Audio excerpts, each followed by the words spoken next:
Leçon numéro 22. Gardez toujours le rapport de force. C'est essentiel. Je m'explique. On va parler d'abord de séduction, parce que j'aime bien faire des petites comparaisons, que vous compreniez un peu. Dans un couple, il y a toujours un rapport de force. Généralement, l'homme va dominer. Généralement. De nos jours, tout change. Les hommes se transforment en femmes, les femmes se transforment en hommes, et vice-versa, et on ne comprend plus rien. Bon. La réalité des choses, c'est quoi? C'est que généralement, dans un couple, l'homme va dominer, la femme va être soumise vis-à-vis de son homme. Ça peut être l'inverse du coup de nos jours, la femme peut dominer le couple, mais il y a généralement toujours un des deux qui est un peu plus amoureux. Vrai ou faux? Bien, on est d'accord. En business, c'est exactement la même chose. Rappelez-vous, la séduction et le business, ça se ressemble. En business, généralement, vous allez faire quoi? Vous allez chercher à closer un client. Par exemple, vous allez prendre votre téléphone et essayer de vendre quelque chose à votre client. Ou bien vous pouvez faire une vidéo YouTube et essayer de vendre quelque chose à vos abonnés. Faire un site e-commerce, peu importe, et essayer de vendre quelque chose à vos abonnés. C'est la même chose, c'est de la séduction. On essaie d'obtenir une faveur. Alors bien entendu, au niveau de la séduction, la faveur, ce serait coucher avec une femme ou se marier avec elle. Mais pour ce qui est du business, la faveur est très simple. Prendre l'argent de votre client, bien entendu. Donc c'est similaire. En séduction, on va utiliser quelques techniques. Ok? Il ne faut pas y aller comme un bourrin. En business, c'est exactement la même chose. Alors je ne comprends pas pourquoi est-ce que certains d'entre vous osent décrocher leur téléphone ou prendre leur téléphone et appeler un client et ne même pas chercher à se préparer comme il faut. En fait, ça reviendrait à partir en date avec des claquettes. Vous tuez vos chances de réussite. Enfin, sauf si tu es Alexis Chance. Là, ça passe un peu mieux. Mais tu n'es pas Alexis Chance. C'est une réalité. Si tu es moi, ça passe. Si tu n'es pas moi, ça passe pas. Dans tous les cas. Bien. En business, c'est très simple. Vous perdez à chaque fois le rapport de force parce que vous quémandez les choses. Vous rentrez dans un appel. Écoutez bien. Tout d'abord, lorsque vous allez appeler un client, lorsque vous allez par exemple c'était un rendez-vous au téléphone. Donc vous voulez par exemple lui vendre un programme de coaching à 2, 3 000, 1 500 euros, peu importe. Et vous allez rentrer dans un appel avec un client. Donc ce client vient vers vous. Je suis intéressé à l'idée de prendre un coaching. J'ai vu ta story sur Instagram ou bien j'ai vu ton post sur Instagram, peu importe. Du coup, vous setez un appel. Par exemple, ok, jeudi on s'appelle à telle heure. Jeudi je ne suis pas disponible. Finalement, déjà, première erreur. Faites en sorte que votre offre soit limitée dans le temps. Alors lorsqu'on parle d'offre, on peut parler de votre produit, donc votre coaching, mais même au niveau du rendez-vous. Je m'explique. Il n'y a rien de plus puissant qu'un coach qui dirait « Ok, jeudi tu n'es pas disponible. Désolé, j'ai pas d'autre disponibilité avant 2 semaines. » Ah, ok, non, finalement jeudi j'ai peut-être un peu de temps. Vous parlez pas à Elon Musk. Vous parlez à un vieux mec qui veut faire du sport. Tout le monde a du temps. Lorsqu'une gonzesse vient et vous dit « Alors en fait, je réponds pas à tes messages parce qu'en ce moment, j'ai pas le temps. » Traduction, elle en a rien à foutre. Donc lorsque le client débarque et te dit « Jeudi, je pense pas avoir le temps » alors que sa vie est incertaine et que tu ne parles pas à Elon Musk, la réalité des choses, c'est qu'il a le temps, mais il préfère simplement déplacer ton rendez-vous. Parce qu'il a d'autres priorités. Sortir avec sa gonzesse, sortir le chien, se reposer, faire la sieste, ce genre de choses. Et la réalité des choses, c'est qu'en déplaçant le rendez-vous, déjà, tu perds le rapport de force. Dis-toi une chose, lorsque le client vient vers toi, tu as déjà 10 points. Lorsqu'il va déplacer le rendez-vous et du coup, dicter le tempo, tu perds 2 points. Et ainsi de suite, parce que vous allez commettre d'autres erreurs. Donc vous allez déplacer le rendez-vous. Pas jeudi, on se dit à samedi. Samedi, rendez-vous. Boum, le client arrive en retard.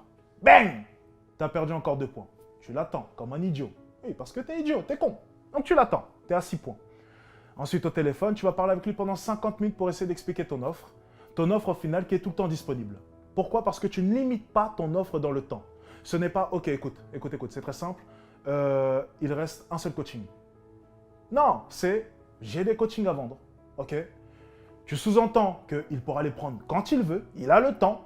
Il a le temps potentiellement de s'acheter la PlayStation 5 avant. Enfin bref, ton offre n'est même pas limitée dans le temps. Boum, tu perds 2 points. Tu passes 50 minutes avec lui au téléphone, tu perds encore 2 points. Il te reste combien de points? 2, 3, 4, j'en ai aucune idée. On va dire qu'il te reste 2 points.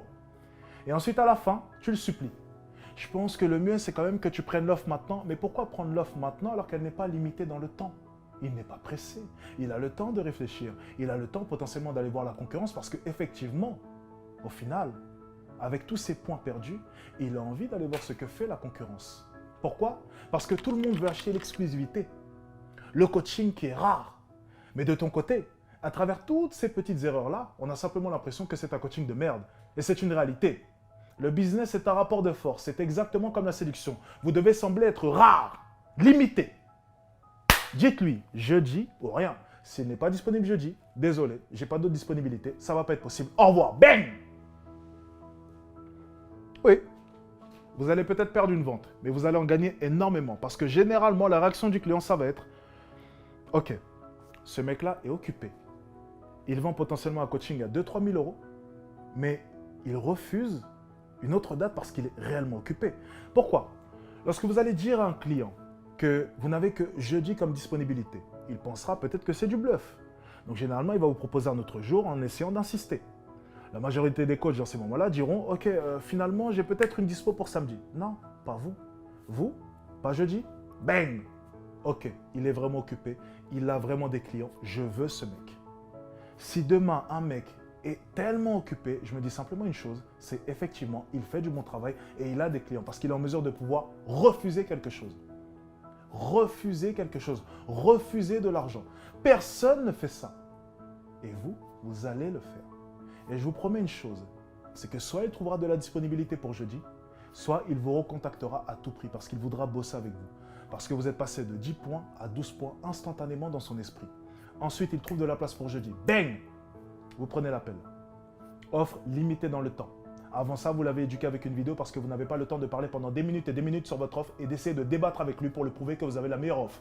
Bien entendu, c'est la meilleure offre. Et lorsque tu as la meilleure offre, tu ne passes pas ton temps à expliquer cela. C'est une réalité. Les abeilles ne perdent pas leur temps à expliquer aux mouches à quel point est-ce que le miel est meilleur que la merde. Vrai ou faux? Et c'est la même chose avec le business. Si tu as un bon process, tu ne perds pas ton temps avec un broquis, un mec qui n'a pas d'argent, ou bien un mec qui a un petit physique à essayer de lui expliquer que ta solution est la meilleure. Si c'est la meilleure solution, tu le laisses dans sa merde s'il n'en veut pas, parce que tu n'as rien à prouver, parce que ta solution est certifiée, vérifiée et approuvée.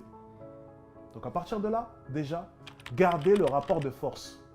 Gardez ce putain de rapport de force. Mon offre est limitée dans le temps. Là maintenant, je te fais une offre si tu veux et ensuite il n'y aura plus de disponibilité. C'est soit tu passes à l'action maintenant, tu veux changer ta vie, tu veux acquérir un beau physique comme moi, soit reste comme tu es, pas de souci. Et je te dirai une chose, si je ne prends pas cette offre maintenant, je vais rester quoi qu'il arrive comme je suis à l'heure actuelle. J'achète, ce mec-là m'a convaincu. Pourquoi? Parce que j'ai gagné le rapport de force.